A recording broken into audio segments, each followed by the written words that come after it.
ఇది కేవలం సమాచారంగా మాత్రమే భావించండి. వైద్య నిపుణులను సంప్రదించండి. Non invasive weight reduction techniques ఏవో వస్తున్నాయి, అవి పనిచేస్తాయంటారా? ఫ్యాట్ రిడక్షన్ చేసినా కూడా ఈ ఒబేసిటీ ఉండడం వల్ల నీ జాయింట్స్ మీద స్ట్రెస్, వీళ్ళు వెయిట్ రిడక్షన్ చేసుకుంటూ ఇంటెన్సివ్ క్వాడ్రిసెప్స్ ఎక్సర్సైజెస్ అంటే కాళ్ళు స్ట్రైట్ గా పెట్టుకొని కాళ్ళ కింద కొలాజన్ ప్రోడక్ట్స్ ఏవైతే ఉంటాయో అవి పనిచేస్తాయా అండి? Type 1 collagen, type 2 కొల్లాజన్స్. పొద్దున పూట మంచం మీద నుంచి లేచినప్పుడు ఎక్కడ అసలు రాత్రి లేని వీపు నొప్పి పొద్దున లేచినప్పుడు ఉంటుంది, విపరీతంగా వీపు నడుము నొప్పి.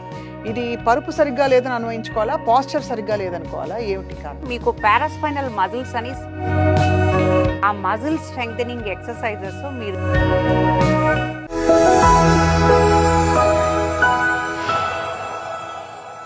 ఈ సెమాగ్లూటైడ్స్ లాంటి మెడిసిన్స్ మ్యామ్ 70 ఏళ్ళు దాటిన వాళ్ళు ఇన్ వేసుకోవచ్చు. పర్ఫెక్ట్ కండిషన్ లో ఉంటే గనక వేసుకోవచ్చు.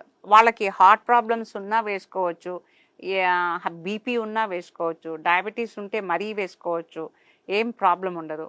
అది కానీ ర్యాపిడ్ లాస్ అవుతుంది కాబట్టి వాళ్ళకి ఆరోగ్యంగా వాళ్ళకే తెలుస్తుంది, వాళ్ళకే వెయిట్ లాస్, సెంట్రల్ ఒబెసిటీ, ఆ పొట్ట మీద ఉండే ఫ్యాట్ సెమిగ్లూటైడ్ తో తొందరగా తగ్గిపోద్ది అనమాట. ఆ వెయిట్ లాస్ తగ్గిపోతే వాళ్ళకి ఆయాసం తగ్గిపోవటము, వాళ్ళకి హెల్దీగా ఉండటము, త్వరగా నడవటము, ఇవన్నీ వాళ్ళకే తెలుస్తాయి. వాళ్ళకి ఇది ప్రిస్క్రిప్షన్ తోటి అందుబాటులో ఉంటాయా మ్యామ్? ఇది ఆ ప్రిస్క్రిప్షన్ ఉండాలండి, డాక్టర్ ప్రిస్క్రిప్షన్ ఉండాలి. అది వీటన్నిటితో పాటు ఇప్పుడు ఈ మధ్య non invasive weight reduction techniques ఏవో వస్తున్నాయి, అవి పనిచేస్తాయంటారా? అవి పెద్దగా పనిచేయవమ్మా. తాత్కాలికం. ఫ్యాట్ రిడక్షన్ చేసినా కూడా మీ డైట్ రిడక్షన్, మీరు ఒక హెల్దీ గోల్ ఉండి మీరు డైట్లో ప్యాటర్న్ మార్చుకొని మీరు వాకింగ్ చేసి ఎక్సర్సైజెస్ చేస్తే తప్పించి మళ్ళీ ఆ ఫ్యాట్ డిపాజిట్ అవటానికి ఎంతో సేపు పట్టదు. ఇప్పుడు టీనేజ్ ఒబేసిటీకి ఇది పనిచేస్తుందా? టీనేజ్ ఒబెసిటీకి కొన్ని ఎండోక్రైన్ ప్రాబ్లమ్స్ ఉంటాయి, ఆ ఎండోక్రైన్ ప్రాబ్లమ్స్ ని రెక్టిఫై చేసుకోవాలి. రైట్. కుషింగ్ సిండ్రోమ్ అని, పిట్యూటరీ హార్మోన్స్, మనకి పిట్యూటరీ ప్రొఫైల్ చేయించుకొని, తర్వాత పీసీఓడి ఉందా, ఓవరీస్లో సిస్ట్లు ఉన్నాయా, ఏంటి, ఇర్రెగ్యులర్ మెన్స్ట్రల్ పీరియడ్స్ ఏమైనా ఉన్నాయా, ఈ హిస్టరీ కూడా తీసుకోవాలి. ఎండోక్రైన్ ఒపీనియన్ ఒకటి కావాలి టీనేజ్లో. రైట్. సో ఇది ఒబేసిటీ మ్యామ్. అంటే ఈ ఒబేసిటీ ఉండడం వల్ల నీ జాయింట్స్ మీద స్ట్రెస్ పడుతుంది. వీళ్ళు వెయిట్ రిడక్షన్ చేసుకుంటూ నీ ఎక్సర్సైజెస్ చేసుకోవాలి. నీ ఎక్సర్సైజెస్ ఈ ఫ్యాటీ పీపుల్ కి క్వాడ్రిసెప్స్ అనే మజిల్ లోపలికి ఎక్కడికో ఉంటది, ఆ క్వాడ్రిసెప్స్ పైన ఇంత లేయర్ ఫ్యాట్ ఉంటది.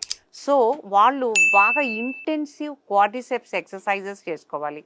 ఇంటెన్సివ్ క్వాడ్రిసెప్స్ ఎక్సర్సైజెస్ అంటే ఏంటంటే కాళ్ళు స్ట్రైట్గా పెట్టుకొని కాళ్ళ కింద పిల్లో పెట్టుకొని గట్టిగా ప్రెస్ చేసుకోవటం, ప్రెస్ చేసుకుంటున్నప్పుడు ఫుట్ డోర్సిఫ్లెక్షన్లో పెట్టుకోవటం అనమాట.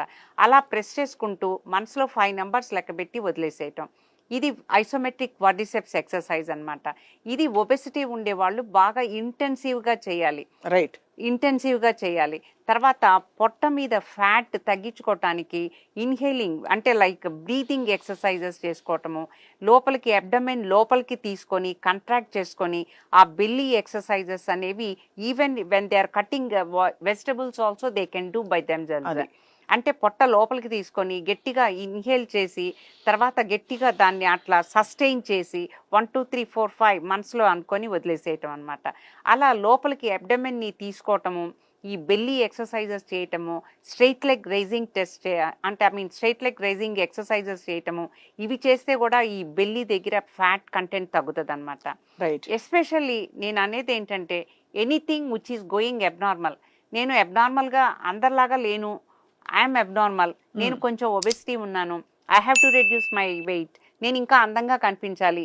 అందం అనేది, బ్యూటీ అనేది మనం ఏదో సినిమాలో యాడ్ చేస్తామని కాదు, మనకే ఈజీగా ఉంటుంది నడవటానికి, హాయిగా ఉంటుంది.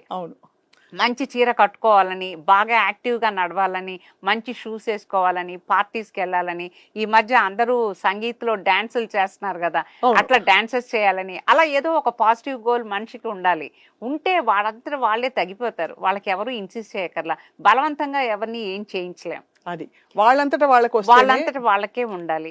అలానే ఈ వెయిట్ అనేది మోకాళ్ళ మీద చాలా బాగా పడుతుంది. ఈ వెయిట్ రిడక్షన్ మేము పేషెంట్స్ వస్తుంటారు, వాళ్ళకి చెప్తాం వెయిట్ రెడ్యూస్ అవ్వాలమ్మా, వెయిట్ రెడ్యూస్ అవ్వంటే మీకు ఈ పెయిన్ తగ్గదు.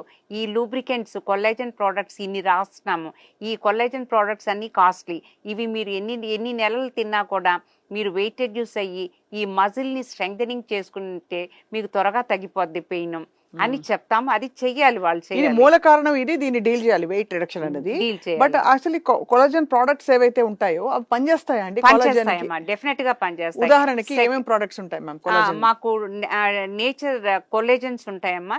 టైప్ 1 కొల్లాజన్, టైప్ 2 కొల్లాజన్స్ అనేవి చాలా స్కిన్ కూడా చాలా మంచిది అంటారు. చాలా మంచిది. డీనేచర్డ్ కొల్లాజన్స్ ఉంటాయి, రింకిల్స్ పోతాయి, ఫేస్ స్మూత్నింగ్ అవుతుంది. డీనేచర్డ్ కొల్లాజన్స్ ఉంటాయి, రోజ్ హిప్ ఎక్స్ట్రాక్ట్స్ ఉంటాయి, తర్వాత బోస్విలియా ప్రోడక్ట్స్ అంటే లైక్ దాంట్లో కూడా మంచి సూపర్ న్యాచురల్ బోస్విలియా ప్రోడక్ట్స్ ఉంటాయి, ఎంఎస్ఎం ప్రోడక్ట్స్ ఉంటాయి. ఇవన్నీ మన భారతదేశంలో అందుబాటులో ఉన్నాయి. ఇవన్నీ మనకి భారతదేశంలో అన్ని కంపెనీలు తయారు చేస్తున్నాయి, ఇవన్నీ అవైలబిలిటీ ఉన్నాయి. ఇవి సెకండ్ స్టేజ్, థర్డ్ స్టేజెస్ లో చాలా బాగా పనిచేస్తాయి. ఫోర్త్ స్టేజ్కి వెళ్ళిన తర్వాత ఈ కొల్లాజన్ రోల్ ఏమి ఉండదు అనమాట. ఈవెన్ టాబ్లెట్స్ హెల్జాండేజ్ ఉన్నాయన్నమాట. ఎలా అబ్జర్బ్ అవుతాయి మ్యామ్? అబ్జర్బ్ అవుతాయి. ఎన్ని రోజులు తర్వాత పడుతుందో? పేషెంట్స్ ఎన్ని రోజులు అంటే ఒక 15 days లో వాళ్ళకి డిఫరెన్స్ తెలుస్తుంది. వాళ్ళ యాక్టివిటీ లెవెల్, ఆ పెయిన్ ఈ తగ్గిపోతుంది. వాళ్ళు వచ్చి అడుగుతారు, మీరు పోయినసారి రాసిన మందు చాలా బాగా పనిచేసింది, నేను మళ్ళీ తీసుకోమంటారా డాక్టర్ గారు అని అడుగుతారు. ఇవన్నీ కాంప్లికేషన్స్ ఏముండవు, ఈ డ్రగ్స్ తోటి శుభ్రంగా తీసుకోవచ్చు. Rose hip extract, boswellia, MSM components, type 1 type 2 collagen products ఇవన్నీ మనకి ఓవర్ ద కౌంటర్ దొరుకుతాయి. ఓవర్ ద కౌంటర్ సప్లిమెంట్స్ లాంటివి, ఇవి సప్లిమెంట్స్ లాంటివే. ఇప్పుడు మనకి స్టేట్స్ నుంచి కూడా పిల్లలు పంపిస్తున్నారు టైప్ 1 టైప్ 2 కొల్లాజన్స్. ఇవన్నీ వాళ్ళకి కూడా ఓవర్ ద కౌంటర్ దొరుకుతున్నాయి. సివిఎస్ ఫార్మసీలో, కాస్కోలో, వీటిలో దొరుకుతున్నాయి, పంపిస్తున్నారు. జాయింట్ హెల్త్ అని, జాయింట్ కాంప్లెక్స్ అని, అవి స్టేట్స్ లో కూడా అవైలబిలిటీ ఉన్నాయి.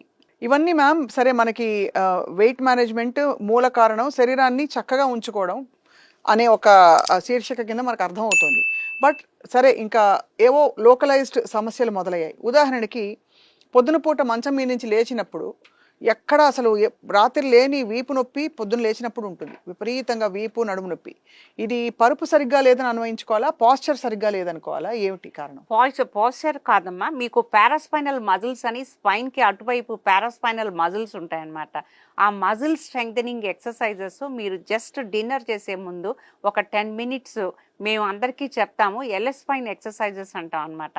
స్పైన్ ఎక్సర్సైజెస్ చేసుకోవాలి, సర్వైకల్ స్పైన్ ఎక్సర్సైజెస్ చేసుకోవాలి, షోల్డర్ ఎక్సర్సైజెస్ చేసుకోవాలి. ఇవన్నీ చేసుకున్నప్పటికీ మీకు పెయిన్ తగ్గకపోతే మీరు వైటమిన్ B12, వైటమిన్ D ఏ లెవెల్లో ఉంది, కాల్షియం ఏ లెవెల్లో ఉంది, ఇది టెస్ట్ చేయించుకోవాలి. ఒక్కొక్కసారి వైటమిన్ D 10, 11 ఆ లెవెల్కి వచ్చేస్తుంది కొంతమందికి 6 కూడా ఉంటుంది. అలాంటి వాళ్ళకి విపరీతమైన ఎస్థీనియా ఉంటుంది అనమాట. పొద్దున్న లేవగానే నీరసం, ఏం పని చేయలేకపోవటం, బ్రష్ చేసుకోవాలంటే కూడా బ్రష్ పట్టుకోవటానికి కూడా బద్ధకంగా ఉండటం, ఇలాంటివన్నీ ఉంటాయి. వైటమిన్ B12 తగ్గినప్పుడు వాళ్ళకి మజిల్ సోర్నెస్ అనమాట, అంత మంటగా ఉందండి, ఎక్సర్సైజెస్ చేయమన్నారు, చేయలేకపోతున్నాను, వీళ్ళందరికీ మేము టెస్ట్ చేయిస్తాం. వైటమిన్ B12 కూడా లీఫీ వెజిటబుల్, దాల్ కాంబినేషన్స్ ఇవి తినాలి. డైట్లో కూడా నట్స్ తినాలి, వాల్నట్స్ తినాలి, ఆల్మండ్స్ తినాలి, తర్వాత లీఫీ వెజిటబుల్, దాల్ కాంబినేషన్ తినాలి, ఎగ్ వైట్ తినాలి, ఎగ్ ఎల్లో వద్దు, ఎగ్ వైట్ తినండి, తర్వాత చీజ్ తినండి, తర్వాత పన్నీర్ తినండి, తర్వాత ఫ్రూట్స్ తినండి. ఫ్రూట్స్లో తీయగా లేని ఫ్రూట్స్ ఎంచుకొని పప్పయ్య కొంచెం ఎక్కువ క్వాంటిటీ తినండి, పొమగ్రనేట్ ఎక్కువ క్వాంటిటీ తినండి. ఈ కివి, ఈ డ్రాగన్ అనేది కాస్ట్లీ కాబట్టి ఎక్కువ మంది తినలేరు.